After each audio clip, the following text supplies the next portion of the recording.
中国讨论乌克兰危机解决方案，拜登政府干着急，为何不敢硬怼中国？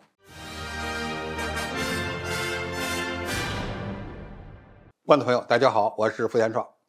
在中国领导人访问俄罗斯，推动和平解决乌克兰危机，中俄双边关系发展表现出愈加稳健的情况下，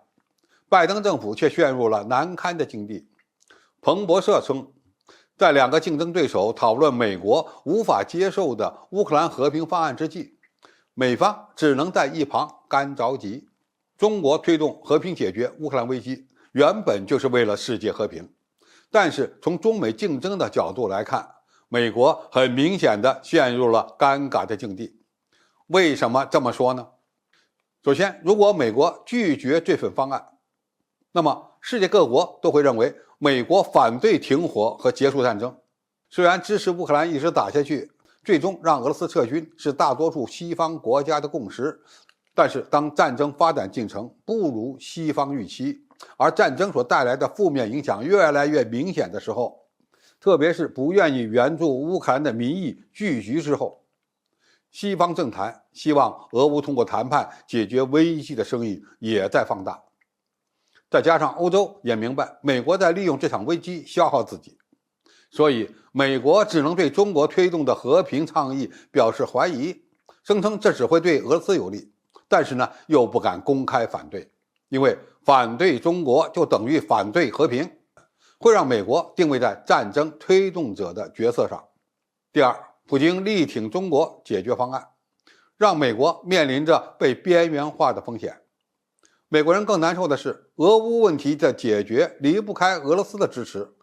而普京表达了愿意按照中国解决危机的主张为基础展开谈判。一旦和谈在中国的推动下开始，对美国而言就是自己被边缘化了，花了大价钱被晾在了一边，这是美国人无法接受的，但也不得不接受的现实。第三，美国发现根本无法阻止中俄深度合作，这等于给了俄罗斯战斗到底的信心。美国一边污蔑中国可能会军援俄罗斯，一边又想让中国施压俄罗斯撤军。从中俄会谈的情况来看，中国表达了强烈的战略自信，也就是中俄发展合作不会受外部干扰。而对俄罗斯来说，只要中俄贸易正常发展，就有了在乌克兰战场上与西方打消耗战的底气。美国最担心的就是同时面对中俄，但是呢又无法阻止中俄的接近。第四，最关键的是美国拿不出比中国更合理的方案来，因为中国方案原本就是最合理的。美国想反对中国的和平倡议，并非只说不就能成的，而是要有更合理的方案，而这个合理的方案要有足够的公正公平性，才能吸引俄罗斯参与。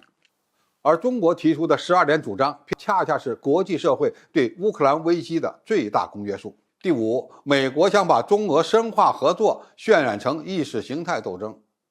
但是在盟友那边找不到共同语言，因为全世界都害怕发生新的冷战。中国与俄罗斯是完全不同的两个国家，贸然将中俄合作说成是意识形态斗争，必然会遭到欧洲大国的反对。所以中国与俄罗斯加强战略合作，又推动乌克兰危机的和平解决，美国是看在眼里，急在心里，想反对又没办法阻止。中国这次活成了让美国既感到讨厌又无可奈何的样子，真的厉害了。好，今天评述就到这里，谢谢大家收看，我们下期再见。